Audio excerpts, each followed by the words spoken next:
At 54, I believed my chapter on romance had quietly closed. Love had visited my life like morning mist present for a while, then gone without fanfare. I'd built my world around predictability, raising my son alone, maintaining steady work, and living in a small cottage that perpetually carried the scents of jasmine tea and fresh bread. For years, I convinced myself that women like me existed in the margins of other people's stories. Then came that humid June evening that changed everything. I still struggle to speak these words aloud, but I need you to understand. Don't dismiss the possibility of unexpected joy the way I almost did. The story begins on a sweltering Sunday afternoon in mid-June. I recall the exact moment because cool air from the bedroom window felt like relief against my warm skin. I had just emerged from a long bath, wrapped in my favorite terry cloth robe, the faded green one with frayed edges. When I assumed the house was empty, I was house-sitting for my sister Carol while she and her husband toured Europe. She'd asked Emmy to help care for her 24-year-old son, Michael, during his recovery from shoulder surgery. He was mostly self-sufficient, just needed assistance with daily tasks and couldn't drive yet. We'd never been particularly close. Michael had matured into someone tall and reserved, quite different from each visit home. Yet I remembered him as the energetic child who'd called me Aunt Lucy and painted my fingernails with washable markers. During summer visits, I hadn't encountered him that morning, assuming he was sleeping late with music playing softly, as young adults often do. So I lingered in my bath, letting warm water ease the tension from my neck and shoulders. I expected solitude. I prepared for nothing unusual. That's why the gentle footsteps didn't immediately register. The bedroom door opened so quietly I attributed it to a draft. I was standing before the mirror, applying moisturizer to my arms, when I noticed movement in the reflection. Turning slightly, I saw him there, Michael, frozen like he'd been caught trespassing. Our eyes met and time suspended itself. He appeared, as startled as I felt. "Oh no, Aunt Lucy, I'm so sorry." His voice broke with embarrassment as he spun away, hand reaching for the door handle, clearly preparing to escape. "Michael, wait," I said. I'm not sure what prompted those words. Instinct, perhaps, or the panic of the moment, or something deeper I couldn't yet name. My pulse quickened, but I wasn't upset. More bewildered than anything. Exposed, yes, but also strangely acknowledged. He turned back slowly, his face crimson with mortification.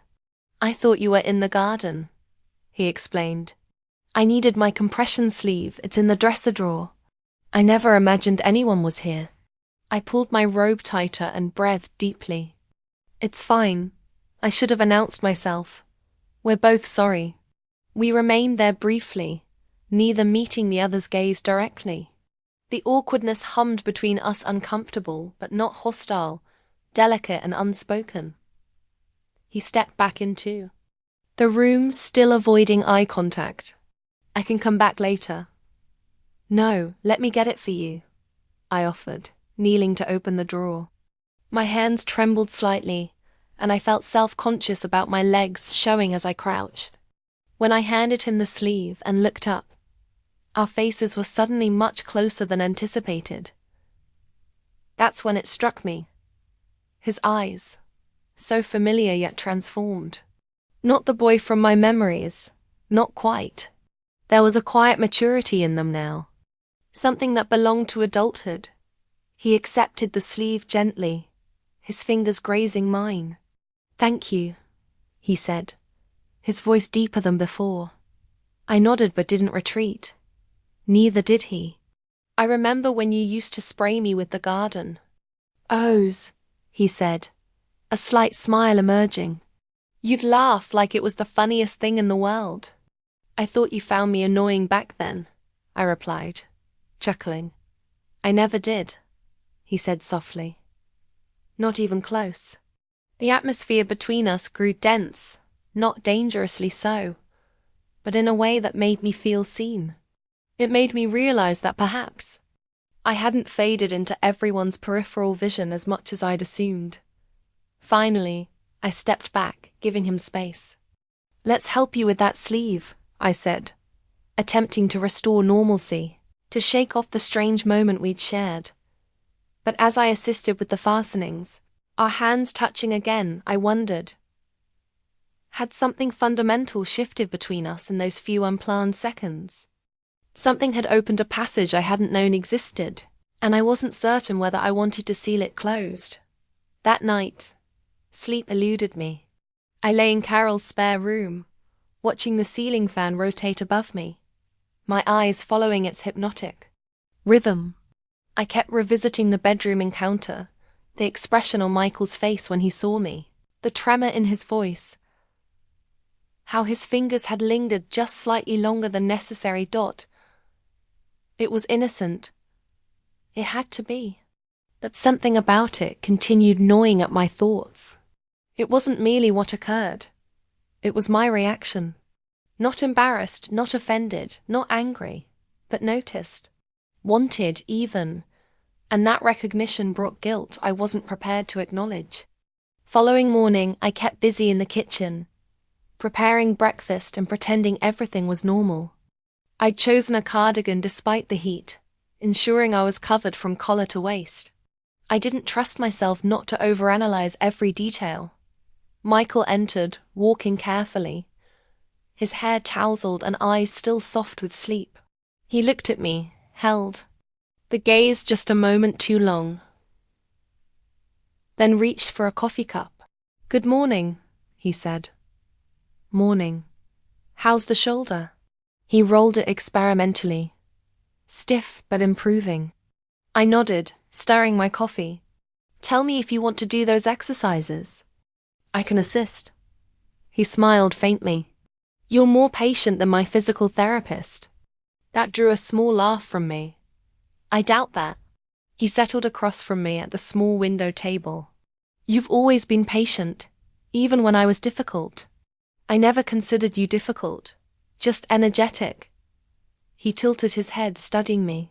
"You always found the positive in people, didn't you?" I felt warmth rise in my cheeks. "I try to." A long pause followed. He reached for his spoon, then set it down again. "Can I ask something personal?" he said, not quite looking at me. I tensed slightly. "That depends. Why are you alone? I mean, someone like you, compassionate, intelligent, beautiful, it doesn't make sense. You deserve companionship." My chest tightened. "That's thoughtful, Michael, but relationships are complex. After a while, you adapt to solitude.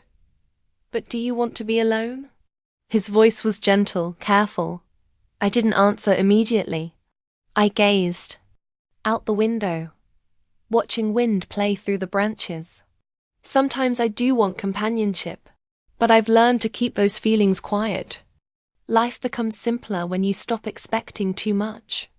He considered this, then said, "You shouldn't have to silence yourself.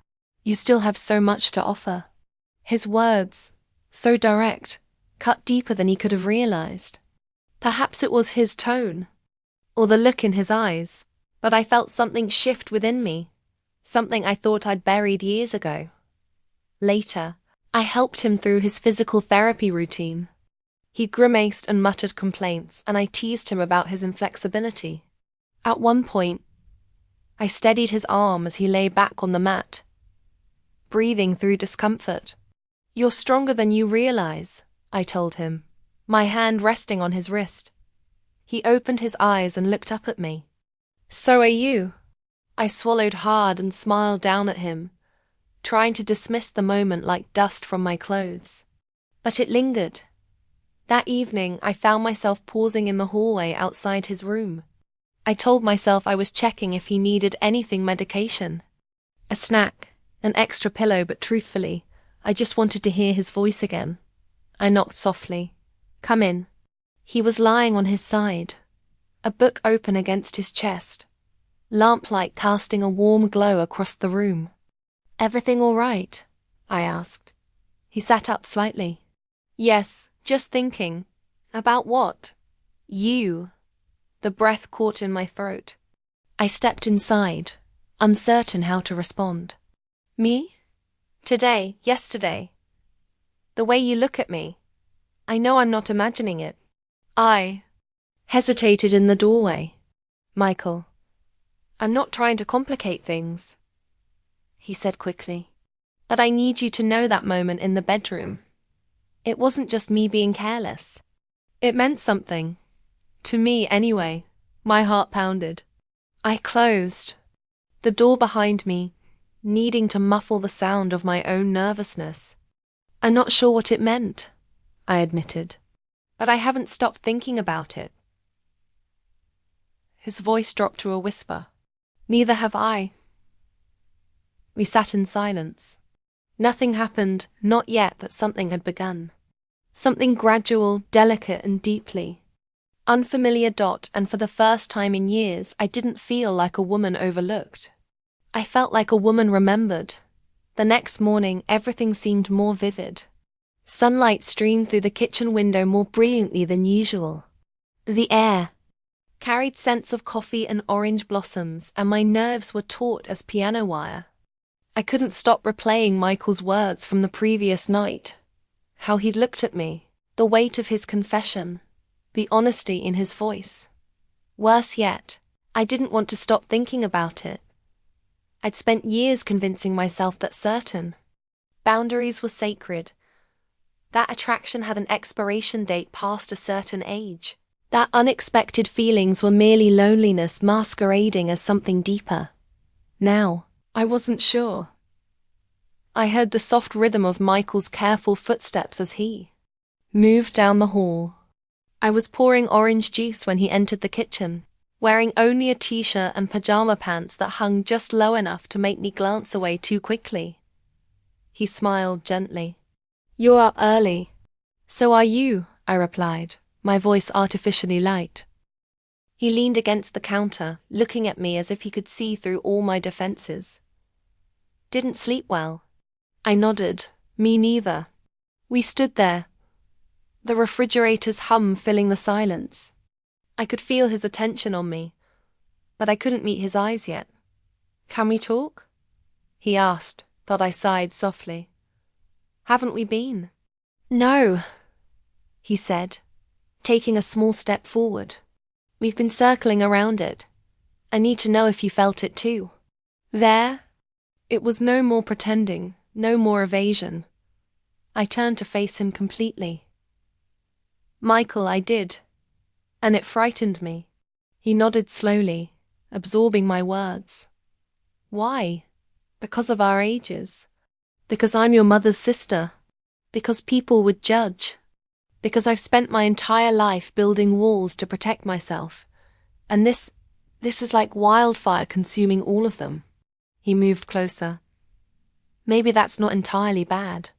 I wanted to stop him, to explain that this was impossible, that we were mistaking comfort for connection, that the look in his eyes, the gentle respect, the careful restraint kept me frozen. I'm not trying to pressure you, he said, reading the hesitation in my expression. But I can't pretend anymore.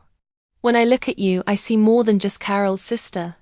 I see someone who truly listens, who cares, who makes me feel like more than just a patient recovering from surgery. I looked down, blinking rapidly. I don't know how to handle this. You don't have to handle anything, he said gently. Just don't close the door yet. That afternoon, we sat on the back porch, the sun sinking low behind the trees. I brought out glasses of iced tea, and we didn't speak for a long while, just sat together in that quiet intimacy that doesn't require words. After a while, he said, You know, as a kid, I always thought you were the most interesting adult. You weren't like my mother or my teachers. You spoke to me like I had something valuable to say, like my thoughts mattered. I smiled softly. They did. I think that stayed with me, he said. Even as I got older, I didn't know how to respond. I simply reached over and gently touched his arm, He didn't flinch or pull away. He looked at me as if that small gesture carried more significance than it should have. That night, after he'd gone to bed, I sat alone in the living room and let the silence envelop me. I thought about how long it had been since someone saw me, without needing something from me, since someone made me feel valuable not as a caretaker, not as someone past her prime, just as myself. That realization brought tears, not from sadness, but from something deeper. Recognition of who I used to be, of who I might still be. I didn't know where any of this would lead, but for the first time in years I wanted to discover it. The following morning arrived softly, wrapped in gentle light and quiet anticipation. I stood at the kitchen sink, hands gripping the edge, watching dewdrops trace paths down the window pane. My heart felt full, confused, awakened, unsettled, but full. I had no roadmap for this, no guide explaining how a 54-year-old woman should feel when someone much younger, her sister's son, no less sees her for who she truly is.